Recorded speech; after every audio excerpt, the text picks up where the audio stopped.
Yeah, sometimes I think I could never waver, but I can waver. I do waver a lot. There was a minute there was, when I first committed, I was committed. And I was not wavering. But I lost my good commitment. But it comes and goes. Third stage is there are periods. So, meditation is critical, crucial, nothing better, and you have to kind of leave it behind in a certain way. You can't cling to it. It becomes something you cling to. And what arises as more important than meditation is what happens after meditation. That's when you don't need commitment. You need commitment to get to the cushion. You need a lot of commitment to get to the cushion in a regular fashion. But once you're on that cushion, it's great. But it's not quite the same when you get off the cushion.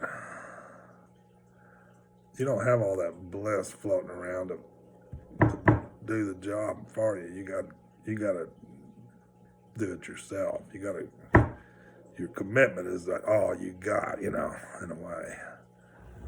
It's not exactly true. You can find plenty of bliss off the cushion, but it's not about bliss particularly. It's the union. It's the union of appearance and emptiness suffused with knowing. Appearances sometimes can be associated with bliss. The union of bliss and emptiness suffused with knowing. But I think you're safer saying appearance. You're safer thinking appearance. You're safer working with appearance in a way, but you don't have to ignore bliss. If you know what bliss is, just don't attach to it, Don't think that's it. That's the goal. The union of appearance and emptiness suffused with knowing. Usually, our experience is the union of appearance and emptiness suffused with ignorance. That is our usual experience. That makes you a sentient being. The other one makes you a Buddha. The definition of a Buddha is the union of appearance and emptiness suffused with knowing. That's a Buddha. They're the same. As a sentient being, you're so close to a Buddha, it's ridiculous.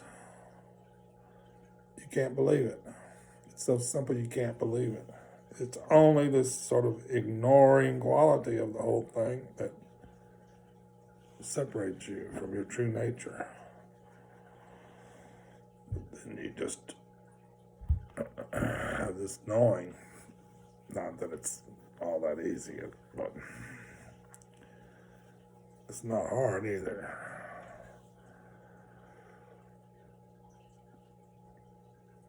Or I don't know. You don't get there without commitment.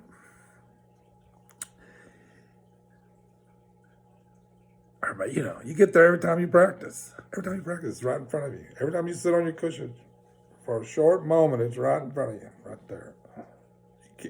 Problem is you can't extend it. It just is. It's here and it's gone, and you can't do anything about it, really. And there's no problem with that. That's it. You just learn to extend that. You just learn to hang, You just learn to you just learn to attune yourself with this letting go. And, it gets longer. Myself sort of if you attune your, if you, oh, that's interesting, and you stay there and look at it, or whatever. You're not that much in control, but except how your attention. That's the only thing you're in control of is your attention. What you do with your attention, where you put your attention, you can be in control of that if you make a commitment to be in control of that. If you make that a priority, that I'm going to pay attention with what I do with my attention. And that's everything. That's 100% of the game. That's it. So the third stage is, second stage, you got some. Second stage, by the time you make that commitment, you've been able to, you rest your mind in the nature of your mind, not infrequently, you're able to do that. But the reason you're in the second stage and not in the third stage is you don't do it all the time. And there are certain situations where you don't do it very much. Like when I'm at work. Or, when I'm watching TV or when I'm asleep. So the third stage means you work on those areas that you fall short of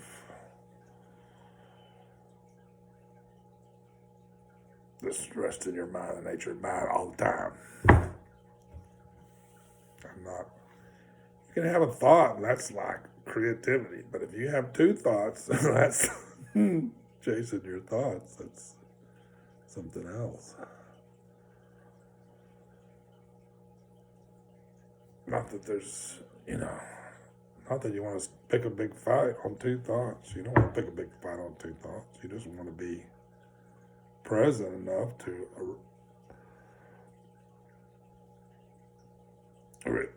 let go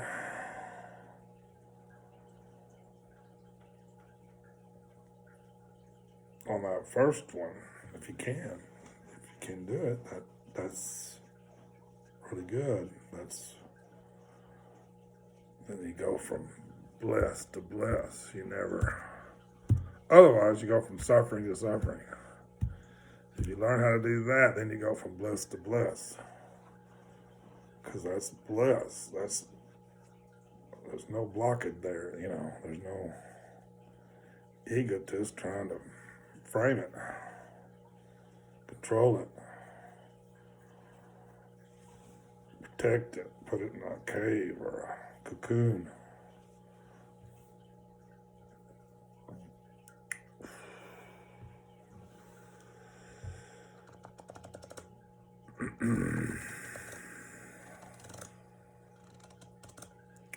So this was about breathing.